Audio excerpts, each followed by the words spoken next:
ఇప్పుడు ఆ, చెప్పండి. ఇప్పుడు చెప్పింది వినిపించిందమ్మా?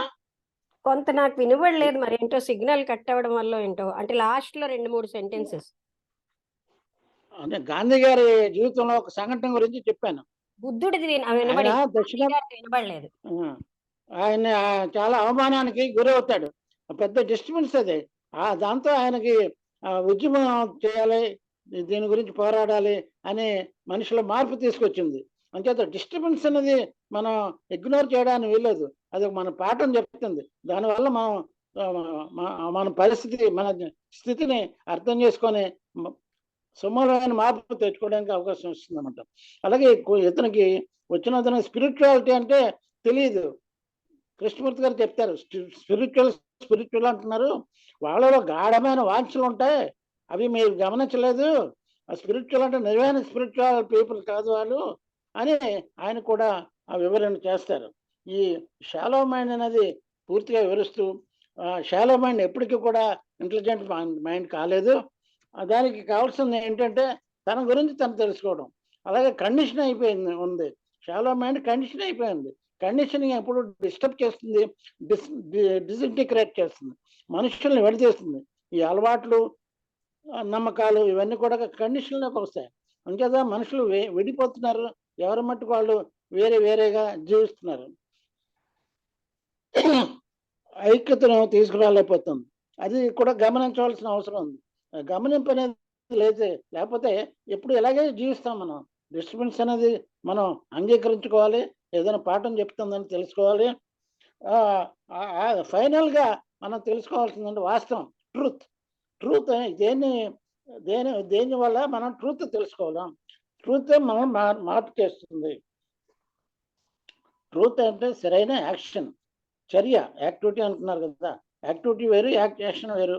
సరే, చర్య అనేది అప్పటికప్పుడు తీసుకున్నదే చర్య. యాక్టివిటీ అంటే కార్యకలాపాలు, మన రోజువారీ జీవితంలో కలిసి చేసేవి. అంతేదా మనం షాలో మైండ్ ఎప్పటికీ స్పిరిచువల్ ఇంటెలిజెంట్ మైండ్ కాలేదు అని తెలుసుకోవాలి. ట్రూత్ అని తెలుసుకున్నప్పుడు మనిషిలో మార్పు వస్తుంది. ఆ మనిషిలో మార్పే మనకు ముఖ్యమైనది. అది ముఖ్యం. Thank you. బాగా చెప్పారండి.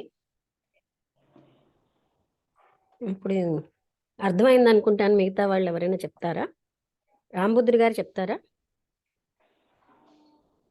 మిగతా ఇంకెవరికైనా డౌట్స్ ఉంటే అడగండి, దానితో ఇంకొంచెం క్లారిటీ వస్తుంది. ఎక్కడైనా అర్థం కాకపోతే. జై గురుదేవ్ మేడం. నమస్తే. చెప్పండి. అమ్మగారు ఎవరో మాట్లాడుతున్నారు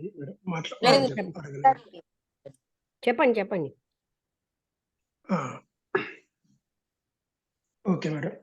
ఏమైనా డౌట్ ఉంటే అడుగుతారా గౌరీ గారు? సందేహం ఎక్కడైనా? మన డిస్టర్బెన్స్ లో ఉన్న మన ఎదుగుల స్టెప్స్ ఎక్కుతున్నాను అర్థం అవుతుంది. ఏంటండి డిస్టర్బెన్స్ లో ఉంటే? మనకి ఇప్పుడు డిస్టర్బెన్స్ ఉంటుంది. ఇప్పుడు ఆలోచన చేస్తున్నాం కదా, అప్పుడైతే మన మెట్లు ఎక్కడానికి ట్రై చేస్తున్నాను అర్థం అయింది బాగా.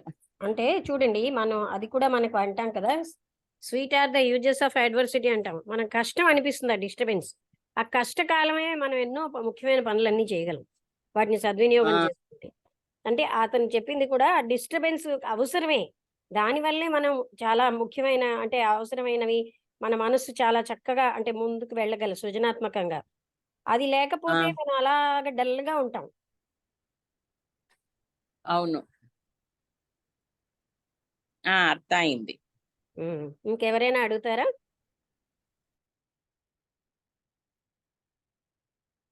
కాన్సెప్ట్ అర్థం అవ్వాలి కదా, అందుకని. శారద గారు అర్థమైందా? అర్థమైంది మేడం, చక్కగా అర్థమైంది. అంటే మనం ఇలా ఆలోచించాం, కానీ చాలా అవే మనకి ఎంతో హెల్ప్ అవుతున్నాయి. అవునవును, డిస్టర్బెన్సెస్ నుండే మనం కరెక్ట్ గా ఆలోచించగలుగుతాం మేడం. లేదంటే ఒకే రూట్ లోనే ఉంటుంది, అసలు ఎక్కడ ఇది కనిపించదు. మనం వెళ్ళే రూటే కరెక్ట్ ఏమో అనిపిస్తుంది అప్పుడు. అది ఎప్పుడు డిస్టర్బెన్స్ వచ్చాయి ఇప్పుడు ఆలోచిస్తాము, ఆలోచనలో నుంచి అన్వేషణ అన్ని మొదలవుతాయి. అవును. ఓకే, రాంబుద్రి గారు చెప్తారా? అంటే ఎక్కువ శాతం అంటే డిస్టర్బెన్స్ అనేదే మనిషిని షార్ప్నెస్ చేస్తుంది, షార్ప్ చేస్తుంది, అంటే ఆలోచనను పదును పెడుతుంది. అంటే మనం మనం మనం ఏం చేస్తున్నాము, ఎక్కడున్నాము, ఏమవుతుంది అనేది ఒక ఆలోచనకు ఆయన ఏమనుకుంటున్నా దారితీస్తుంది. అక్కడి నుంచి చెప్పండి. ఆయన తనని అందరూ ఎక్స్‌ప్లాయిట్ చేస్తున్నారు. ఎక్స్‌ప్లాయిట్ అంటే ఏంటండి? స్వార్థానికి వినియోగించుకుంటే వాళ్ళు నన్ను వినియోగించుకోవడం మంచిదే. నేను ఎలాగా మంచి పనులు చేయలేను. వాళ్ళు చేస్తున్న మంచికి నేను వినియోగపడతాను అన్నాడు. అక్కడి నుంచి మాట్లాడాడు. అక్కడి నుంచి అంటే ఇప్పుడు ఆ సబ్జెక్ట్ లో ఎలా ఉందంటే మేడం, ఇప్పుడు ఒకవేళ అంటే ఒక సంస్థలో కానీ ఒక ఇదిలో కానీ ఏదో ఒక సేవ కోసం పోయినారు అని అనుకోండి. ఇప్పుడు ఆయనను యూజ్ చేసుకుంటున్నారు అంటే ఆయన సంతోషంగానే దానికి అంగీకరించారు. మరి యూజ్ చేసుకుంటున్నారు అని మనం ఇది అయిపోతే అంటే ఆ సేవ చేయలేం కదా అని అనిపిస్తుంది. మరి దాని పరిస్థితి ఎలాగా మేడం అది? అంటే అర్థం కాలే. ఇప్పుడు మనము ఒక సంస్థకు ఉపయోగించబడుతున్నాం. కానీ ఒక దాంట్లో ఏదో ఒక సేవ కోసమో ఏదో వెళ్ళామనుకోండి. అప్పుడు వెళ్ళినప్పుడు ఒక కార్యక్రమం చేస్తా ఉన్నాము. మనం వాళ్ళతోటి కలిసి చేస్తా ఉన్నాము. చేసేటప్పుడు మనల్ని యూజ్ చేసుకుంటున్నారు అనే ఒక భావన మనకు వచ్చిందో, లేకపోతే వాళ్ళు యూజ్ చేసుకుంటున్నారో అనే ఒక స్థితి వచ్చినప్పుడు అంటే మరి ఆ సేవ యొక్క డిస్టర్బెన్స్ అవుతుంది కదా! ఆయనకేమీ అంటే రాలేదు. నువ్వు ఎక్స్‌ప్లాయిట్ అవ్వబోతున్నావు అని చెప్పారు కదా కృష్ణమూర్తి గారు. అంటే అయితే తప్పే మరి ఉంది వాళ్ళకి నేను వినియోగపడితే అన్నాడు. అంటే వాళ్ళేమైనా గొప్ప పనులు చేస్తున్నారని నువ్వు ఎందుకు అనుకుంటున్నావు? నీకంటే ఉన్నతంగా ఉన్నారని అని అడిగారు ఆయన. అది నీ భావనలోనే కదా! వాళ్ళేమైనా ఆధ్యాత్మికమైనగా చేస్తున్నారని నువ్వెందుకు అనుకుంటున్నావు? వాళ్ళ యొక్క సెల్ఫ్ సెంటర్డ్‌గా అంటే వాళ్ళ మనసులో వాళ్ళు అనుకున్నట్టుగా వాళ్ళు చేస్తున్నారు. సెల్ఫ్ సెంటర్డ్ అంటే సెల్ఫిష్ అనే యాక్టివిటీస్. నిన్ను వాడుకుంటున్నారు. దానికి స్పిరిచువలిజం అని ఏదేదో భగవంతుడని ఏదో పేర్లు పెడుతున్నారు. అదేమో స్పిరిచువల్ అని నువ్వెలా అనుకుంటున్నావు అని అడిగారు. అంతే కదండి. అవును మేడం. మనం కూడా అంతే కదా. అదేదో అయితే వాళ్ళక్కడ ఆ సంస్థలో వెళ్ళి పని చేసేస్తున్నాం అంటే స్పిరిచువల్ అనేసుకుంటాం. ఆ పనులు వెనకాల మన భావం ఏంటి? అక్కడ వాళ్ళు చేస్తున్న భావం ఏమిటి? అదేవి మనం చూడం. దానికో పెద్ద పేరు పెట్టేస్తే ఆ పేరుకి రైట్ అయిపోయిందని రైట్ అని మనం భావిస్తున్నాం కదా. అవును మేడం. అంటే ఇప్పుడు లోకంలో జరిగే అన్నీ అట్లనే జరుగుతుంటాయి కదా! మరి ఎలాగా మనం తీసుకోవాలి మేడం దాన్ని? అదే ఇక్కడ మరి తీసుకోవాలనేదే చూపిస్తున్నారు కదండి. వాళ్ళు అలా చేస్తున్నారనేది మనం ఎలా అనుకోగలం? వాళ్ళు కూడా వాళ్ళకి సెల్ఫ్ సెంటర్డ్ యాక్టివిటీసే చేస్తున్నారు. ఏదో వాళ్ళు ప్రముఖం అయిపోవాలనో, వాళ్ళకేదో మంచి అవుతుందనో అవన్నీ సెల్ఫ్ సెంటర్డ్. అటువంటి యాక్టివిటీని స్పిరిచువల్ యాక్టివిటీ అని వాళ్ళు కవర్ చేస్తున్నారు. ఒక ముసుగేసి. అది మనం ఏంటంటే వాళ్ళకి వినియోగపడాలని మనం చేస్తున్నాం. షాలో మైండ్ ఎప్పుడు కూడా స్టూపిడ్ గానే ఉంటుంది.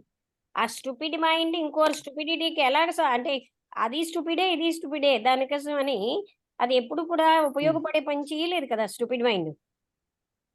అవును మేడం. అయితే ఇప్పుడు అంటే ఉపయోగపడే పని చేయలేదు అన్నప్పుడు మనం మన ప్రవర్తన ఎలాగుండాలి? అప్పుడు అంటే మనం సెపరేట్ అయిపోయి మన ఎలా స్థితిలో మనం ఉండాలనేది మీకే నిలబడాలా? తెలుసు. మీ పని ఎప్పుడైతే స్టూపిడ్ గా ఉందో మీకు అర్థమైందనుకోండి. ఆ మొత్తం హ్మ్. ప్రాసెస్ అంతా నేనేదో గొప్ప పని అనుకుంటున్నాను. అది కూడా ఒక స్టూపిడ్ వర్కే.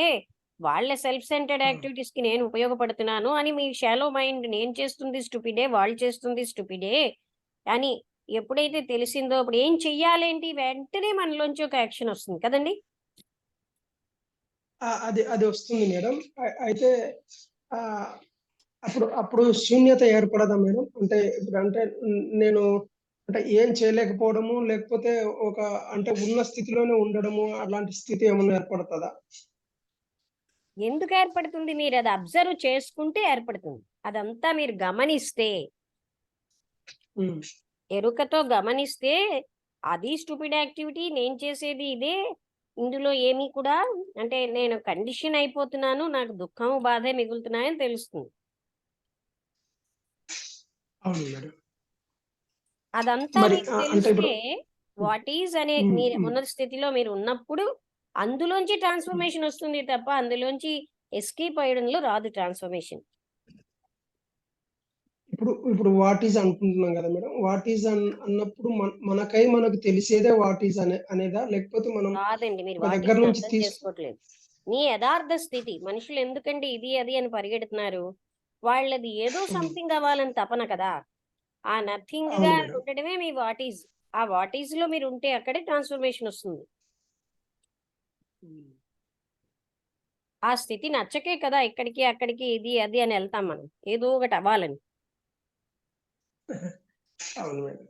అదే మేడం. అంటే ఇప్పుడు మన ఆతృత ఎక్కువ ఇదైపోయి అంటే హ్మ్. కోరిక. మళ్ళీ మనం అంటే ఒక రకంగా అంటే మనం మళ్ళీ సెల్ఫ్ సెంటర్డ్‌గా మనమే సెల్ఫ్ సెంటర్ అయిపోతున్నట్టు అదే కదా మేడం అక్కడ జరిగేది? అంటే అంటే మన కోసమే అది అక్కడికి వెళ్ళి వాళ్ళకి ఏదైనా సహాయం చేసి నేను ఏదో జీవితాన్ని ఉపయోగించుకుంటున్నాను అనుకుంటున్నాం కానీ, వాళ్ళని మనం హ్మ్. అనుకున్న ఇతను అనుకున్నట్టు వాళ్ళేం స్పిరిచువల్ గా లేరు. ఆ వాళ్ళేం ఉన్న అంటే వాళ్ళు పెద్ద పెద్ద పదాలతో దానికి ముసుగులేస్తున్నారు చేసే పనికి. అవును మేడం.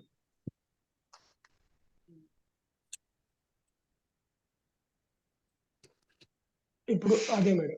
అంటే ఎక్కడైనా ఒక కండిషన్‌కి అయిపోతున్నారు. ఒక సెల్ఫ్ సెంటర్డ్ అయిపోయి ఇదైపోతుంది అంతే. అదంతా ఇంకా గమనించడంలోకి వస్తే అప్పుడు మనం ఆ! ఉన్న స్థితిలో వాట్ ఈజ్ లో ఉన్నప్పుడే మనకి ట్రాన్స్ఫర్మేషన్ వస్తుంది. అప్పుడు సత్యం. ఆ సత్యం తెలిసినప్పుడు మనకి మార్పు వస్తుంది.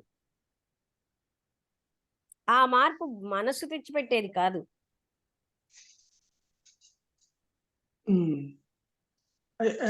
ఎందుకంటే ఈ మనస్సు అనేది ఎప్పుడూ దీనికి మభ్యపెట్టడము, మభ్యపడడం ఇదే ఉంటుంది కాబట్టి దీంట్లో ఇంకెప్పుడు మనకు దీని నుంచి అంటే అది ఒక కాదండి. ఒక ఇక్కడ వాట్ ఈజ్ అన్న స్థితిలోని మనం అందులోంచి ఎందుకు ఎస్కేప్ అవుతున్నాం? ఏదో ఒకటి అవ్వాలి కదా! అవును మేడం. Are desires. అవును. ఇవన్నీ మనం ఇంకో దాంట్లోకి తీసుకెళ్తున్నాయి. మనదున్న అవును మేడం. స్థితిలో మనం ఉన్నప్పుడే అక్కడే నిజమైన ట్రాన్స్ఫర్మేషన్ సంభవం. హ్మ్.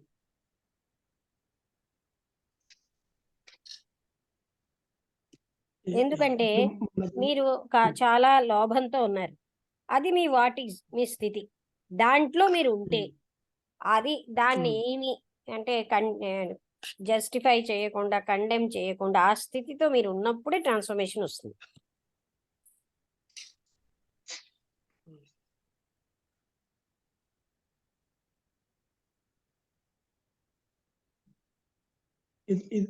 అంటే ఇది ఈ వాట్ ఈజ్ అనే స్థితిని అంటే ఒక స్టాండర్డ్ అనేది ఏముండదు. ఎవరికి వాళ్ళు తన తన స్థితిని గమనించుకుంటే వచ్చేదే వాట్ ఈజ్. అంతే ఆ కదా మేడం? స్థితిలో ఉంటే అందులోంచి ఎస్కేప్ అయిపోవాలని చూస్తాం. చిచి నాకు లోభం ఉందా? నాకు లోభం ఉన్నట్టు ఉండకూడదు అంటూ అలా సంథింగ్ ఏదో చేస్తాం. అంటే వాట్ ఈజ్ నుంచి ఎస్కేప్ అయిపోయాం. అంటే ఇప్పుడు మనలో ఉన్న కొన్ని లోభం గాని, మోహం గాని ఏదైనా ఉందనుకోండి మేడం. ఇప్పుడు దాన్ దా అది స్టాప్ కావాలంటే ఆహ్, దాన్ని దాన్ని అబ్జర్వ్ స్టాప్ అని చేయడమా? కాదండి. దాన్ని చూడడమే సమగ్రంగా. ఆ సమగ్రంగా హ్మ్. దాన్ని మనం ఆ సత్యంతో చూసినప్పుడే అందులో నుంచి ట్రాన్స్ఫర్మేషన్ వస్తుంది తప్ప, ఇది నేను స్టాప్ చెయ్యాలి అని అణిచేసినా రాదు. అందులోంచి ఎస్కేప్ అయిపోయినా రాదు. మనం అంతే గమనించటం లేదు. మనం ఎస్కేప్ అవుతున్నాం, అణిచేస్తున్నాం. దానివల్ల అది అక్కడే ఉంటుంది. అంటే ఇప్పుడు ట్రాన్స్‌ఫర్మేషన్ అంటే అది డిసపియర్ అవుతుందా? లేకపోతే మనం ఇంకొక రీతిలోకి వెళ్ళిపోతామా మేడం? ట్రాన్స్ఫర్మేషన్ అది అంటే ఎలాగలాగా? డిసపియరెన్స్ కాదు, మార్పు. అంటే ఆ లోపం డిసపియర్ కాదా మేడం?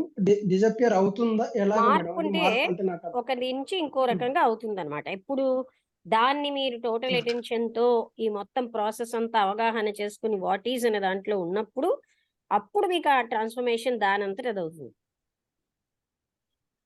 మీ మనసు నోన్ టు త్యాగం. అన్నోన్. Known to unknown. హ్మ్. అది ఆయనకి అర్థం అవుతలేదు. అంటే ఇప్పుడు మనం తెలుసున్న ఫీల్డ్‌లో ఉన్నది. మనసుకంతా తెలుసున్న ఫీల్డే. అదేంటి? తెలియనిది. అంటే ఆ తెలియని దానికెళ్తున్నాం. ఆ తెలియని ఫీల్డ్ అంటే ఏమిటంటే మనకా ఈ మనస్సుకి తెలియని ఫీల్డ్‌లో పని చేయలేదు. తెలుసున్న ఫీల్డే. అది ఇంతకి దానికంటే మీకు ఇదే ఎక్స్‌ప్లెయిన్ అర్థమవుతుంది.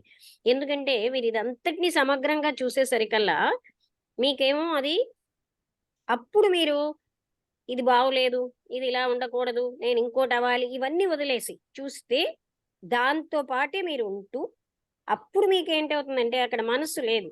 ఓ ట్రాన్స్ఫర్మేషన్ వస్తుంది. ఆ వాట్ ఈజ్ అనే దాంట్లో ఉండడం వల్లే ట్రాన్స్ఫర్మేషన్ వస్తుంది తప్ప అందులోంచి ఎస్కేప్ అవ్వడం వల్ల, అణిచియడం వల్ల, నేను అయిపోతాను అని అనుకోవడం వల్ల అసలు రాదు.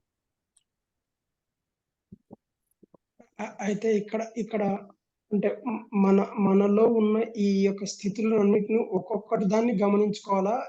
టోటల్ గా ఒకేసారి వస్తుందా మేడం? అది ఎలాగ? ఉన్నదే కదండి, అది వచ్చేది కాదు. మీరు ఉన్న స్థితిని మీరు గమనించండి అని చెప్తున్నారు. ఏమంటారండి? Okay madam. మనం ఉన్న సరే స్థితినే, మనం తెచ్చిపెట్టుకున్న స్థితులు కావు.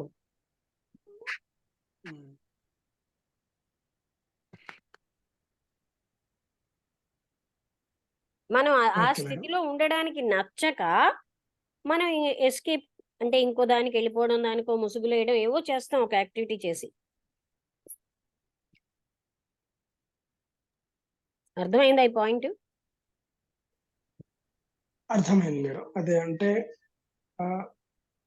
ఉన్నది ఉన్నట్టు ఇది అంగీకరించకుండా మళ్ళీ దానికి ముసిగేసి ఇంకొక దాంట్లోకి వెళ్ళిపోవడం, మళ్ళీ అక్కడ కరెక్ట్ ఉండదు, మళ్ళీ దాంట్లో నుంచి ఇంకో దాంట్లో ఇలాగా. ఆ అంటే ఉన్న దాన్ని చూడడం అంటే ఇవంతా మన మనస్సు చేసిన డ్రామాలన్నీ చూస్తూ ఉంటే ఆ వాట్ ఈజ్ అనే స్థితిలో అప్పుడు ట్రాన్స్ఫర్మేషన్ వస్తుంది. అన్ని చోట్ల గమనించడం చాలా అవసరం అని చెప్తున్నారు. అయితే మనం ఏం చేస్తున్నాం, మనస్సు రేంజ్లోనే కాకుండా మనస్సు లేకుండా అక్కడ మనస్సు నిశ్చలమైపోయింది. ఆ గమనింపు అది మనస్సుది కాదు, అవేర్నెస్ అన్నది. అప్పుడే ట్రాన్స్ఫర్మేషన్ వస్తుంది. అంటే ఇప్పుడు మనం సాక్షి అని చెప్తాం కదా మేడం, అలాగా దానికి ఏమైనా పేరు పెడితే మీకు అర్థమైపోతుందా? విషయానికి పేర్లు పెడితే మనకు అర్థమవుతాయా? అవేర్నెస్ అంటే అంతటిని ఎరుకతో చూడడం కదండి. అవును మేడం. జరుగుతున్నది అంతటిని ఓహో నాకు ఇలా ఉంది అంతే, అయ్యో ఇలా ఉందని గాని ఉంటే ఉన్నది ఇది మంచిదే అని అవేమి లేకుండా చూడడం.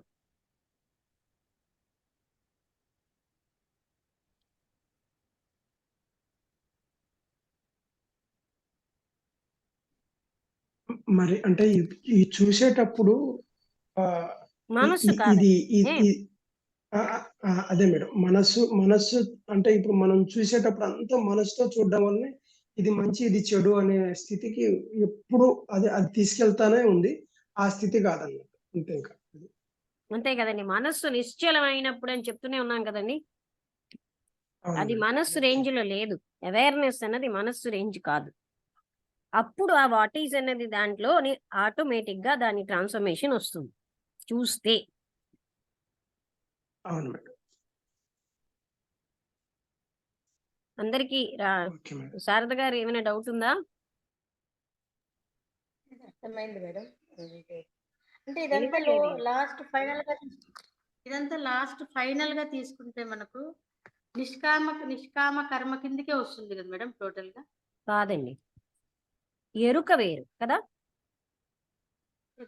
అది మనకి అలవాటు లేక మీకు కష్టం అవుతుంది. మన చేసే పనులన్నిటినీ ఎరుకతో, కనీసం మనస్సు ఆలోచించేవి, మనస్సు ఫీలింగ్స్, మనలో ఉన్నవన్నీ మనం ఎరుకతో ఉండడం.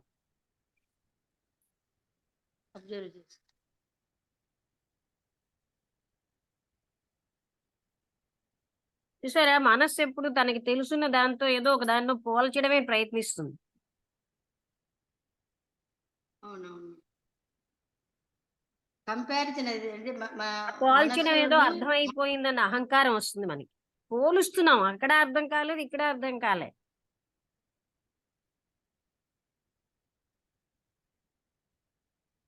పోల్చకుండా మనం అవగాహన చేసుకోలేమా?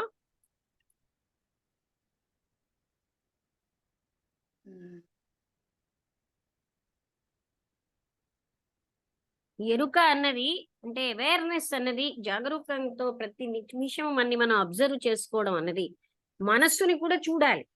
ఆ మనస్సు ఎలా ఆలోచిస్తుంది, ఏ భావనలతో ఉంది, ఫీలింగ్స్ ఎలా ఉన్నాయి, ఓ పని వెనకాల నా యొక్క దాగి ఉన్న ఇంటెన్షన్ ఏమిటి, ఇవన్నీ మనం చేసి తెలియాలండి.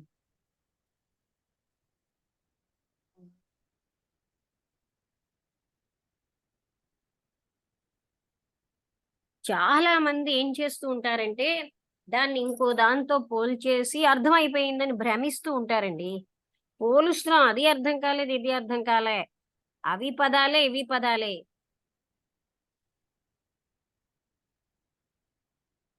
అర్థమైందా పాయింట్? అర్థమైంది మేడం. అంటే మేమేమనుకుంటామంటే కంపారిజన్ చేసినప్పుడు ఒక దాంట్లో కొంచెం మీరే కాదు, తెలిసింది అందరూ అలాగే అన్నప్పుడు అనుకుంటారు. పోల్చేయడాల వల్ల అవగాహన అయిందని పైగా ఆలోచిస్తారు. అవునవును, అలానే అనుకుంటాం మేడం. పోల్చకపోతే అవగాహన అవదా? దేన్ని దానిగా మనం పోలుస్తున్నాం అంటే ఏంటి? ఆల్రెడీ మనకు కొన్ని ఆలోచనలతో వింటున్నాం, అది కరెక్ట్ గా వినడం కాదు. అవును మేడం. అంటే ఇక్కడ పోల్చకుండా చూడడం అంటే మనల్ని ఇంకొకరు యూజ్ చేసుకుంటున్నారు అన్న భావన్ని మనము ఎలా తీసుకోవాలి మేడం ఎగ్జాక్ట్ గా అయితే? యూజ్ చేసుకోవాలని కదా ఆయన అనుకుంటున్నాడు అక్కడ. అవును ఇక్కడ మేడం. మీ పాయింట్ అర్థం కావట్లేదు. ఆయన వాళ్ళు ఉన్నతమైన పనులు చేస్తున్నారు అని ఆ భావనలో ఉన్నాడు. అవి ఆధ్యాత్మికం అని అవును నువ్వు అనుకుంటున్నావు అని ఆయన చూపిస్తున్నారు కదా. మనము అలాగే అనుకుంటాం. అవును. అక్కడ వాళ్ళు స్వార్థపూరితమైన కర్మలే. ఉమ్.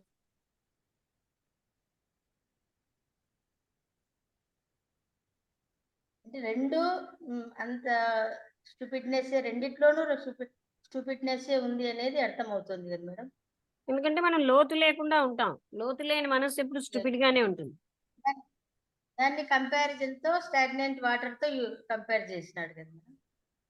అవును, అంటే ఇక్కడ అది మీకు ఆలోచన పాయింట్ లేకుండానే అర్థమైందా? పరిస్థితి మనం అనేది. ఏంటనుకుంటాం అంటే మన ఇంకొకళ్ళు వాళ్ళేదో వాళ్ళ గురువు దగ్గర ఇంపార్టెంట్ అయిపోవాలనో, వాళ్ళని గొప్పవాళ్ళు అనుకోవాలనో ఏదో వాళ్ళు చేస్తున్నారు. మనం వాళ్ళ మంచి పనులు చేసేస్తున్నారు, మనం కూడా వాళ్ళ పనికి ఉపయోగపడితే మంచిదే అని మనం అనుకుంటాం.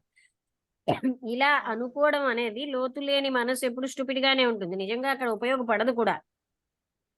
అవును.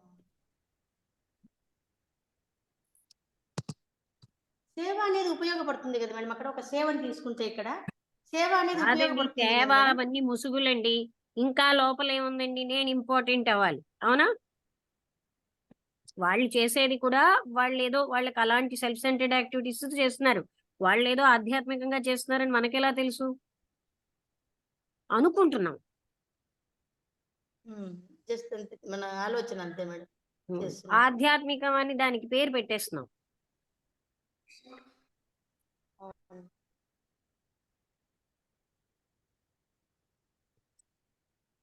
అందుకని మనని మనం ప్రతి సెకండ్ కూడా ఎరుకతో చూసుకోవడం అన్నది చాలా, అంటే మనం ఉన్న స్థితి నుంచి మనం ఎస్కేప్ అవ్వకుండా ఉన్న స్థితిని అవగాహన చేసుకున్నప్పుడే అక్కడ మార్పు వస్తుంది.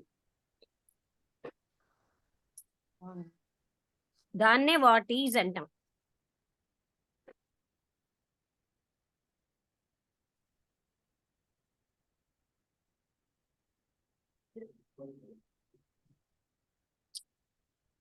అర్థమైందా అందరికి?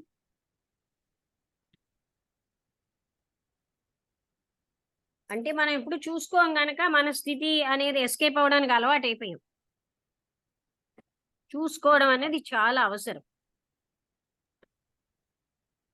అది ప్రతి యాక్టివిటీలో చూసుకోగలగాలి. మనం ఇక్కడి నుంచి అక్కడికి, అక్కడి నుంచి ఇక్కడికి ఇలా మనసు జంప్ చేస్తూ ఉంటే మనం అవి గొప్పవని తీసుకుని భావిస్తూ జీవిస్తున్నాం.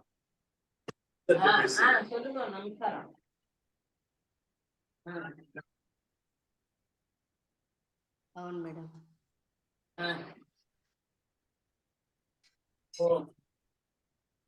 చెప్పండి గౌరీ గారు, ఏమైనా మాట్లాడతారా? అంటే ఈ వాట్ ఈస్ అనే స్థితికి మనం ఎప్పుడు మనం చూసుకోవట్లేదు. మన సహజ స్థితి మనం ఎలా ఉన్నాం. ఇప్పుడు నేను కోపంగా ఉన్నాను అనుకోండి, నేను కోపంలో ఉన్నాను. కోపం అనే దాన్ని మనం చిచ్చి ఇలా ఉన్నానా, ఆహా నా కోపం మంచిదే, ఏమి లేకుండా చూడగలగడం, దాని నుంచి పారిపోవాలనుకోకపోవడం, అదనమాట వాట్ ఈజ్ అన్న స్థితి.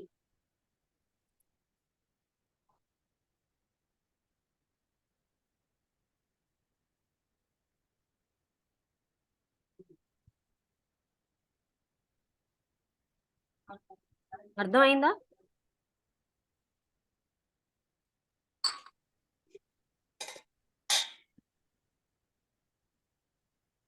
అది దాన్ని మనం ఎప్పుడు చూడకపోవడం, సంథింగ్ ఏదో అయిపోవాలన్న తపనలు వీటితోటే మన లైఫ్ అయిపోతుంది. అందుకే మనకి ఆ వాట్ ఈజ్ అన్న దాన్ని గమనించడం అనేది ఎంత అవసరం అని చూపిస్తున్నారు. ఎరుకతో ఉండం కదా, కనుక మీకు కష్టం అవుతుంది. అవునా కదా? అవును మేడం. అది ఆయన మన ఎదురుగుండా తీసుకున్న పాయింట్ ఏంటంటే, మన సహజ స్థితి అలా ఉన్నప్పుడే అది ఆ సత్యంలోంచే మనకి మార్పు వస్తుంది. చాలా లోతైన విషయం,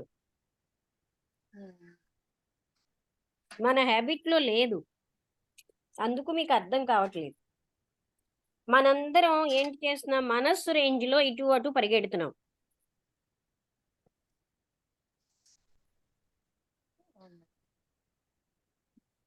అర్థమవుతుందా? ఇది మంచిది కాదు, అల్లది గొప్పది, దానికి వెళ్దాం, ఇవన్నీ మనసు చేసే డ్రామాలు కదా. అలా అలవాటైపోయిన మనకి వాట్ ఈజ్ అర్థం అవడం కొంచెం కష్టం అవుతుంది. కానీ ఆ కష్టం ఏం కాదు, మనం ఉన్న స్థితిని మనం అలానే ఎరుకతో చూద్దాం, అక్కడే అసలు సొల్యూషన్స్ అన్ని వస్తాయి.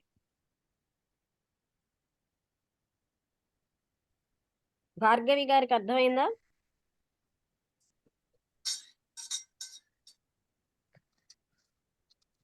ఈ మధ్య భార్గవి గారు సమాధానం చెప్పట్లే. అమ్మగారు వినిపించట్లేదా నాకు వాయిస్? వినపడలేదా? అందరికీ నేను వినిపిస్తుందా? మాట్లాడానమ్మా. నేను అనుకుంటున్నాను అమ్మగారు, నేను ఏ స్థితిలో ఉన్నాను అని. అప్పుడే మీరు చెప్తున్నారు, మనం ఆలోచించుకోవాలి, మనం ఏ స్థితిలో ఒకే ఉన్నాము. స్థితిలో ఎప్పుడు ఉండమండి. అవునమ్మగారు, ఆ స్థితిని ఆ అన్ని స్థితిగా ఎమోషన్స్ యాక్సెప్ట్ వస్తాయి. చేయడం కదా. ఇలా ఉంది అంటూ మనస్సుతో కాకుండా దాన్ని ఎరుకతో చూస్తే అక్కడ ట్రాన్స్ఫర్మేషన్ వస్తుంది. ఎప్పుడు ఎవ్వరు ప్రతి ఒక్కరు ఒకే స్థితిలో ఉండరు కదా. ఆ వాట్ ఈజ్ అనేది కాన్స్టెంట్ గా ఉండదు. అవునమ్మగారు.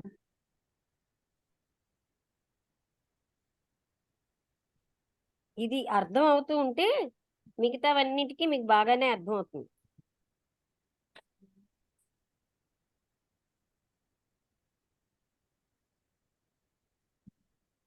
మీరు ప్రతిరోజు చెప్తూనే ఉన్నారు అమ్మగారు, ప్రతి యాక్టివిటీని మీరు చూస్తూ ఉండండి అని. అది మంచిగా అలవాటు చేసుకోవాలి అది అని నాకు మంచిదని అనొద్దు, చెడ్డదని కాకుండా చూద్దాం.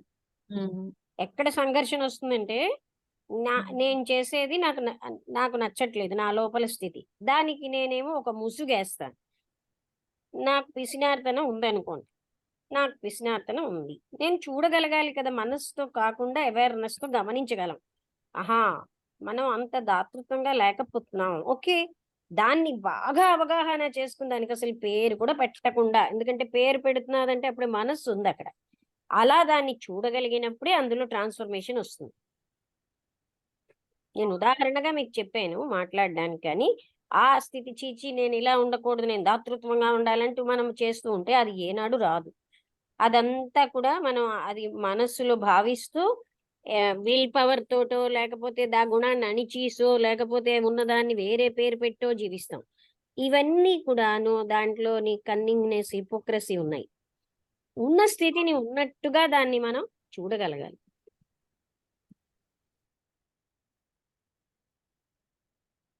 ఉన్న స్థితిని ఉన్నట్టుగా చూడగలిగినప్పుడే ఉన్నత స్థితికి వెళ్తాం అనేది అర్థమవుతుంది అమ్మగారు, మీరు చేంజ్ వస్తుంది, మీరు అంటే చెప్పేదాన్ని అక్కడ బట్టి.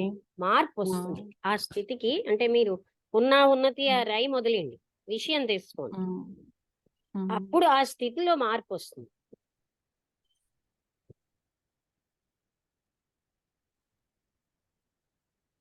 ఓకేయా? అలాగే అమ్మగారు. ఆ మార్పు ఎలా అనేది అందరికి ఇదమిద్దంగా చెప్పలేము. అది అంటే మంచి క్రియేటివ్ మార్పు వస్తుంది అనమాట.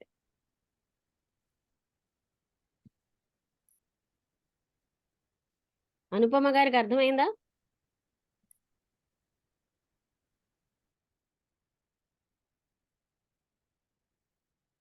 నేను అంటే అర్థమైందండి. నేను ముందు నుంచి లేను.